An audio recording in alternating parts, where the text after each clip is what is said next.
Hello everybody, welcome back to my YouTube channel. My name is Price and today I'm here with my guest and we are back with another video.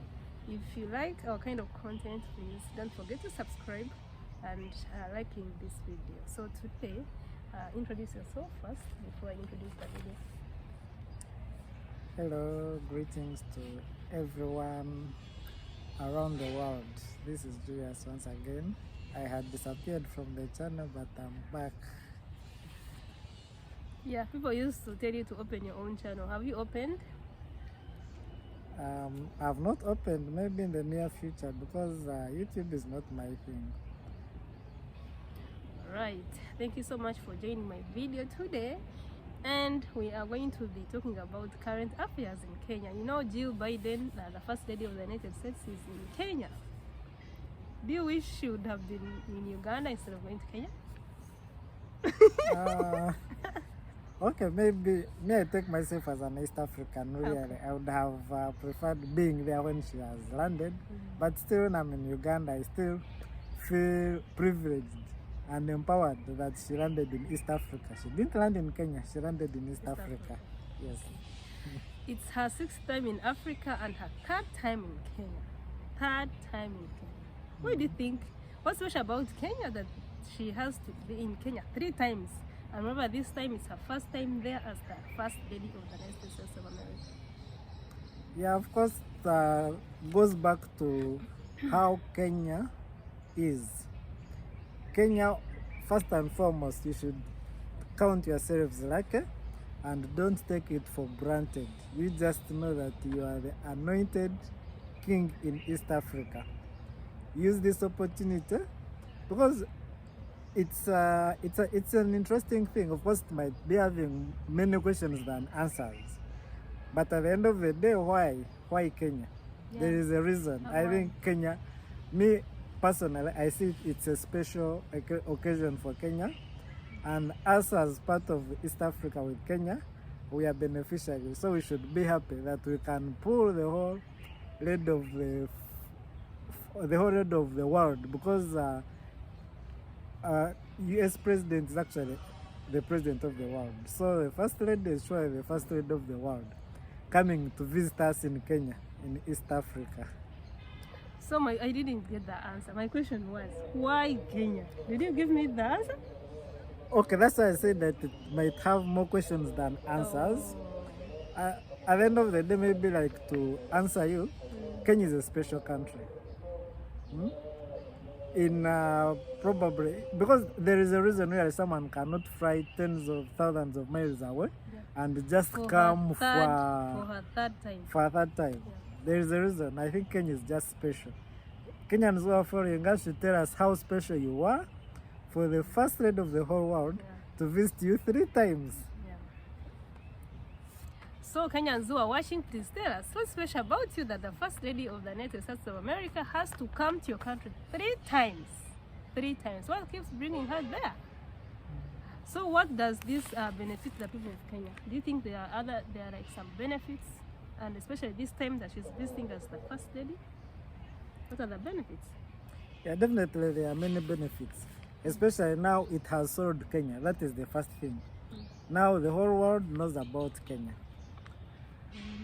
So us as neighbors should just remain closer to Kenya to also have those benefits. Just advertisement is good enough for the whole country. Now the whole country knows about Kenya. Even those who never knew about Africa, they've known Kenya. They've known Africa because of Kenya, because of that specific visit. Then the second is, of course, like I watched, I think, when she was visiting ladies yesterday, she actually came specifically in Kenya for women empowerment. She wants to see how best she can help Kenyan ladies empower themselves. And of course, I saw that visit she had where she found out that there was a special arrangement with that Kenyan group, the Women Kenyan group, where they've got their own savings. They use their own savings instead of going to pick loans in the banks. And of course, you know, with loans, the strings are attached. the disadvantages are more than the advantages.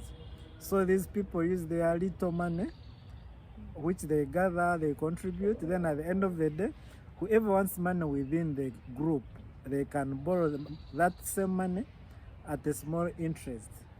Then that same money will still be coming back to their group. So I think we should be looking at that empowerment. Let us not leave it at her personal visit. I think let us extend the empowerment beyond what she came to do. Because for her, she just came for like 2-3 days. She will be off. So what are we learning from such kind of a setup, especially in Kenya, like that group she met? Can it be emulated by the other neighbors from Kenya, within Kenya, outside Kenya? Of course, I know some of these groups are already in Uganda. People have got their personal circles where they save and still borrow. Can we just get that same thing and expand it, make it bigger than how it is? Because at the end of the day, when these days we are going in as states, as countries, borrowing money from IMF, World Bank, with strangers attached, we could still build our financial muscles using our little savings and keep growing. I'm sure it doesn't remain the same. The more you keep money, the more it keeps growing. Why can't we get that same example? Of course, we're using this example because that's what we saw when the First Lady of the United States visited. Let's emulate, let's learn from it.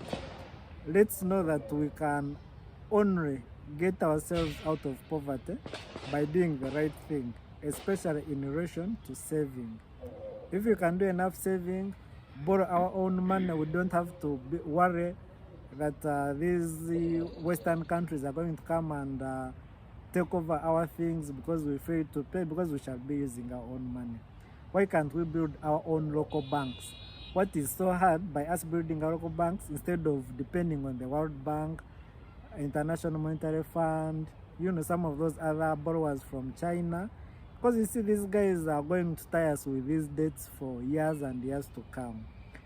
Why can't we just use our own little resources, build those resources, then see how far we can go? And this also doesn't go minus talking about corruption. Corruption has always caused us a lot of trouble. Our leaders, the corruption tendencies should first stop, such that even the little money we are saving is not lost. Because you see, once there is a corruption line drawn somewhere, whatever you're doing down will still end up being a culprit to that. So let's see how far we can fight corruption as we try to build from bottom-up approach. Start by saving little, use your own money to expand till further notice. Let us encourage, I think, local banks. Let's try to build our own local financial capacity. We have the knowledge, we have the capacity to do it. Let us do it. Let us at least know that whatever brought the First Lady in Kenya has had an impact, so that we shall never forget about her, because she might never come back to Africa. But as Kenyans, as East Africans, we've had her 3 times, more than the rest of the continent. Okay, so do you know any other activities we should be carrying out, or only this one about women empowerment in the banking sector? Well, of course, we're talking about Kenya, because I would have talked about Namibia. I think she started by going to Namibia, then Kenya. So mainly, the Kenyan trip is about women empowerment. That's why she was visiting women groups. Okay. So this time she came as the First Lady, and she had come for that purpose. Previously, she had come twice. Do you know why she used to come? Well, she just used to come to enjoy those tourist attractions there in Kenya, or maybe just have fun. Do you know why she used to come before? I'm not so sure about her previous 2 visits, but maybe if I may guess, I think you see, Kenya really has got the best safaris. Eh? Truth be told. So whoever wants to enjoy a safari in Africa, they have to go to Kenya. Okay? If she was in Kenya in those two previous visits, I wouldn't be surprised if she had just come as a tourist. All right, I think that's all from me. Thank you so much, Julius, for being in my video today. Do you have any last words for the people watching, or I conclude the video? I can conclude the video. Alright, so guys, thank you so much for watching, and if you like this kind of content, kindly subscribe and don't forget to give this video a thumbs up. Thank you so much for the support. And if you didn't know that the First Lady of the United States is in Africa, in East Africa, in Kenya, now you know. Thank you so much, and now we say bye.